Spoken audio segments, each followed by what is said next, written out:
Bom dia a todos e a todas. Hoje, Evangelho segundo o Espiritismo. Nós estamos aqui no capítulo 13.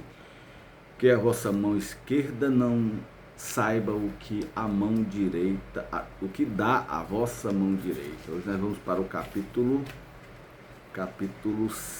para o item 5, o óbolo da viúva. Bem emblemático esse óbolo da viúva, né? Quem conhece o Evangelho segundo o Espiritismo sabe como e conhece o Evangelho, né? Sabe quão significativo é esse texto, o óbolo da viúva. Semana passada no vídeo passado, ficamos com os infortúnios ocultos e hoje o óbolo da viúva. E vamos ler também hoje um trecho aqui do profeta de Khalil Gibran Khalil, né? O poeta, romancista oriental libanês Khalil Gibran Khalil, né? Que tem nessa obra o profeta, digamos assim, o seu grito interior, né?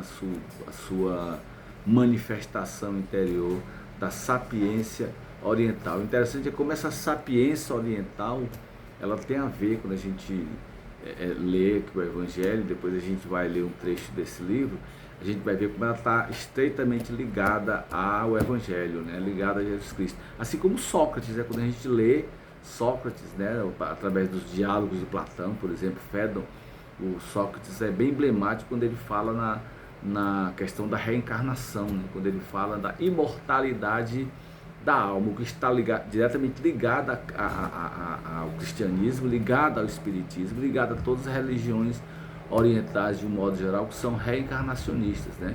Por esse motivo, lembrando, foi que Sócrates foi condenado e obrigado a tomar cicuta, porque esses seus ensinamentos contrariavam os ensinamentos pagãos. Então vamos aqui, capítulo 13, item 5, o óbolo da viúva. Jesus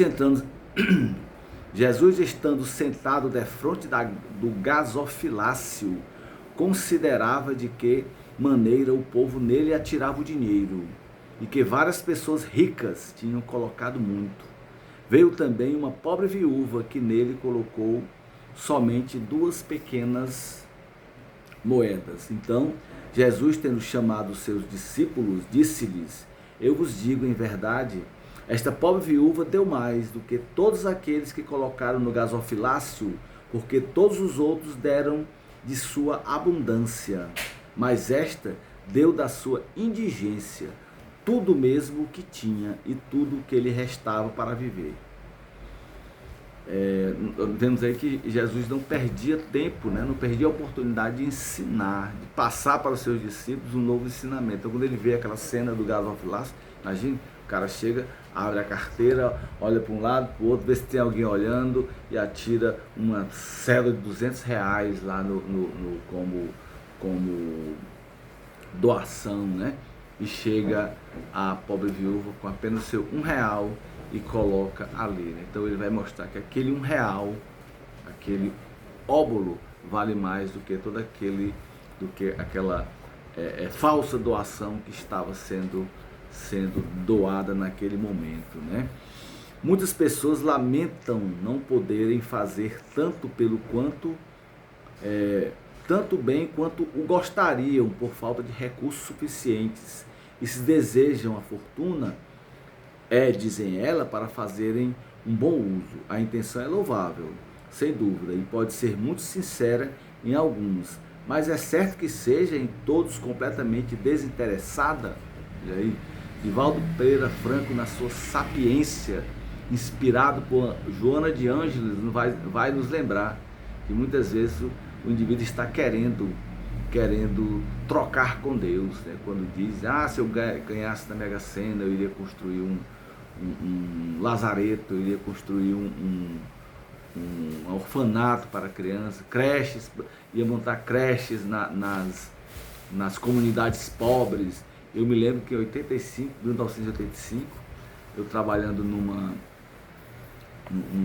empresa sucursal da Petrobras, fazendo cadastramento de propriedade lá ali para a banda do Papicu, ali de Cidade 2000, das dunas mesmo ali, né, na Rua do Lobarreiro. Eu encontrei lá uma comunidade bem carente E nessa comunidade tinha um prédio muito bonito, que era uma escola, uma creche. E eu procurei pela redondeza quem era o dono daquele espaço lá, né? O pessoal me informava que o dono vinha ali só uma vez por ano. Ele vinha, prestava contas, fazia pagamentos, depositava, ou seja, fazia tudo para que mantinha aquela creche ali, aquele espaço social ali, muito bem, digamos assim, muito bem organizado por sinal, né? Mas que ele só vinha uma vez por ano. Era um indivíduo que morava fora e que, vendo a necessidade daquelas pessoas, resolveu fazer aquele investimento, digamos assim, investimento, porque com certeza ele estava ali edificando o seu espírito, né? Se elevando moralmente, já que ele não era totalmente elevado já, né? Mas com certeza, e foi difícil encontrar quem pudesse responder pela propriedade, não o dono de fato, mas porque era realmente algo bem assim, muito, não era sigiloso, mas era muito, digamos assim, ele estava dando com a mão direita para que a esquerda não,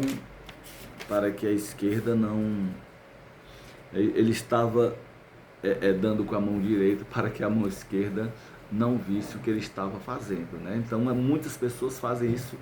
Isso a gente acha que a caridade ela é feita assim por poucas pessoas, mas há muitas pessoas que fazem doações, pessoas fazem empreendimentos sociais e não aparecem, estão sempre, digamos assim, por trás do teatro, digamos assim, para não estarem constantemente se expondo, né, para que a mão esquerda não veja o que a direita está fazendo. Mas muitos dizem, eu queria ganhar na loteria, ganhar na Mega Sena para eu poder fazer um orfanato, né? Isso aí ele está trocando, porque ele está pensando o seguinte: eu vou ganhar 25 milhões, quem sabe 100 milhões de reais, e aí eu vou e gasto 1 milhão para fazer alguma coisa, depois eu esqueço, deixo para lá, mais ou menos nessa linha de raciocínio, não é?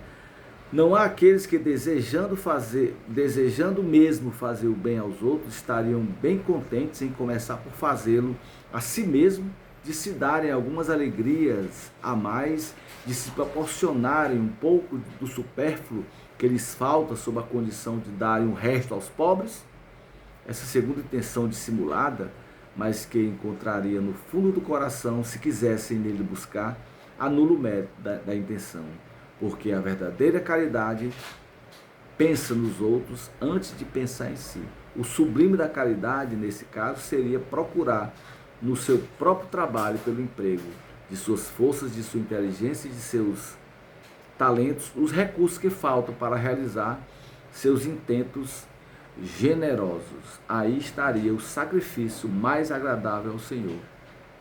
Infelizmente, a maioria sonha com meios mais fáceis de se enriquecer de repente e sem trabalho, correndo atrás de quimeras, como descobertas de tesouros, uma chance incerta, favorável, a recuperação de heranças inesperadas, etc. Que dizer daqueles que esperam encontrar para os secundar nas pesquisas dessa natureza auxiliares entre os espíritos? Seguramente eles não conhecem nem compreendem o objetivo sagrado do Espiritismo e ainda menos a missão dos Espíritos, aos quais Deus permite se comunicarem com os homens. Também nisso são punidos pela decepção. Está aqui no Livro dos Médiuns, né? Isso aqui se encontra no Livro dos Médiuns, número 294, 295. Está aqui no Livro dos Espíritos. Aqueles cuja intenção é pura, de toda ideia pessoal, devem se consolar da sua impossibilidade sem fazer tanto bem quanto gostaria, pelo pensamento de que o óbolo do pobre que dá, se privando, pesa mais na balança de Deus do que o ouro do rico que dá sem se privar de nada. É exatamente fundamentado nisso, embasado nessa ideia que alguns dirigentes de igrejas, eles conseguem tomar o que o indivíduo tem, prometendo que se der, quanto mais você dá, mais você recebe. E muitas vezes o indivíduo dá a própria casa e fica na rua, porque dessa forma a intenção está totalmente equivocada e com certeza alguns estão se locupletando em função desse ato indevido. E a gente vai ver aqui o trecho de O Profeta do Khalil Gibran, cuja sabedoria está ligada diretamente à questão do Oriente, né? Que a gente vai ver então como há um casamento perfeito. Olha só o que é que diz Khalil Gibran quando um rico lhe pergunta. Então o homem rico disse: fala-nos da dádiva. E ele diz: aos que dão pouco do muito que possuem e fazem-no para serem elogiados, e seu desejo secreto desvaloriza suas dádivas, e aos que pouco têm e dão-no inteiramente, esses confiam na vida e na generosidade da vida, e seus cofres nunca se esvaziam, e aos que dão com alegria, e essa alegria é sua recompensa, e aos que dão com pena, e essa pena é seu batismo, e aos que dão sem sentir pena, nem buscar alegria e nem pensar na virtude, dão como no vale o mirto espalha sua fragrância no espaço. Pelas mãos de tais pessoas Deus fala, e através de seus olhos ele sorri para o mundo. É belo dar quando solicitado, é mais belo, porém, dar sem ser solicitado, por haver apenas compreendido. E para os generosos procurar quem recebe é uma alegria maior ainda que a de dar. E existe alguma coisa que possais guardar? Tudo que possuís será um dia dado. Dai agora, portanto, para que a época da dádiva seja vossa e não de vossos herdeiros. Khalil Gibran, Khalil, o profeta, que combina, a gente vê o casamento perfeito dessa experiência, né, dessa sabedoria oriental com a sabedoria presente no Evangelho. Agradeçamos então a Deus a oportunidade de estar falando aqui sobre esse Evangelho maravilhoso, sobre essa doutrina espetacular, consoladora que é o Espiritismo. Pede a Deus que nos acompanhe, nos guarde hoje e sempre. Assim seja.